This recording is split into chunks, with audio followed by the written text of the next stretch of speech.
Hi, this is Shirley, and welcome back to Good Enough. Today I'm going to talk about the door. Now you can see the door behind me, and it is clearly an unfinished door. There's a story behind this door because many years ago I inherited a cottage from my father which had a guest cabin. Now the door on that cabin was literally falling apart, and so I needed a new door. And I thought I had just refinished the dining room table, and that was my very first woodworking project. And I thought, wouldn't it be great if I bought a really old door to match the cabin? Because my dad built it out of logs himself. And it's just a cute little log cabin. And I thought, wouldn't it be great if I got an old door and refinished it and put it up at the cabin?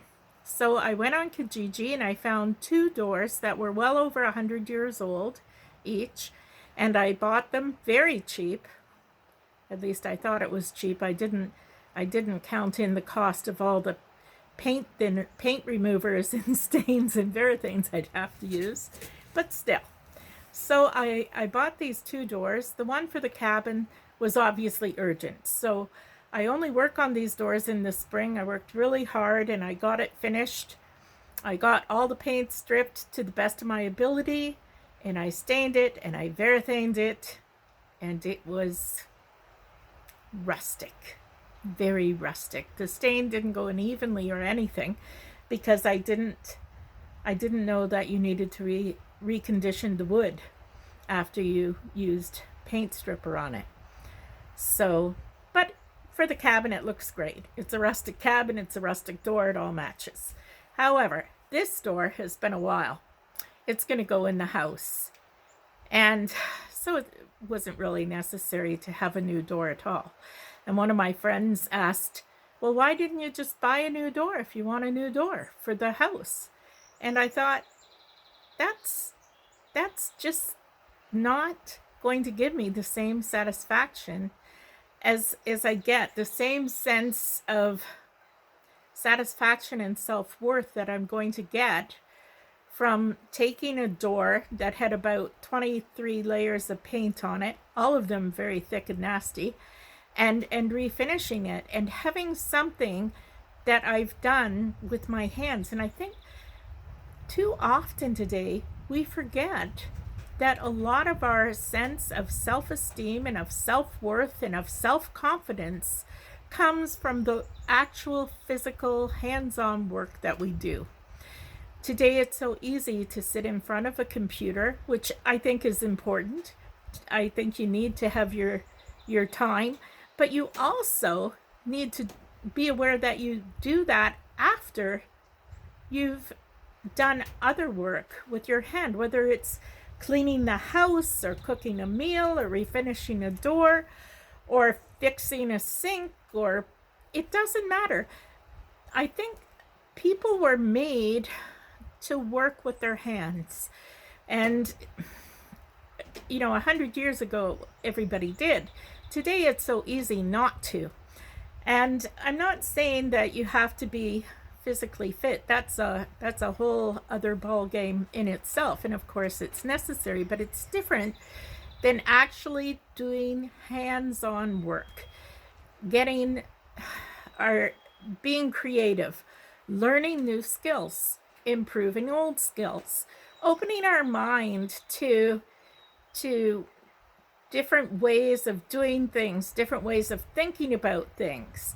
Today it's so easy, far too easy in I think, to just click on a button and have things ordered online and show up at your home, or to hop in the car and to go shopping. Not that anyone's done that for a while. But we forget how important it is, how important work is to us, to our self-esteem, our confidence, our sense of self-worth. I have a friend, and he's a good friend. He's a dear friend. I've known him for decades. And recently I had a conversation with him, and it saddened me because he said, well, I have a lot of self-worth because I have loads of money and I can go and buy anything I need. And then he said, which is a good thing because I'm really useless at stuff. And I thought, no, nope. Having the money is a wonderful thing, but it is obviously not contributing to a healthy sense of self-worth. It's not contributing to a sense of self-esteem. It's not contributing to the feeling that of empowerment, that you can learn new things and do new things and fix things and do what you need to do. To be reliant upon other people is a very real sense of helplessness in a way. And it's easy to forget that because money is so valued in the obviously you need sufficient funds to have a roof over your head, to have food on the table, to buy your necessities. But the joy in life really doesn't come from what you can buy. Joy in life comes from the people around you. Peace comes from being able to spend some time in nature. And we need to go back to remembering that.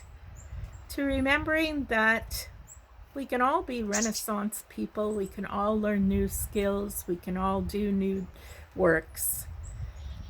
I've said before, and you all know that I'm a senior citizen. I'm starting to get arthritis in my ankles and my wrists, and so there is certainly a sense of loss of physical strength, but it doesn't really change my mental outlook. I'm still learning new things and doing new things and experimenting with new things, providing things for the people I love in ways that I can. And I think that's really important. I think we need to remember that when we're tempted to just click and buy something, maybe it's time to ask ourselves, what can I do? Could I make this? Could I fix this? Could I repair this? Because ultimately, that's going to help us to be healthy, happy, productive. Don't forget to just do what you can and start where you are, but grow. We can all grow all the time, every day. Well, that's it. Hope you subscribe. Bye from Good Enough.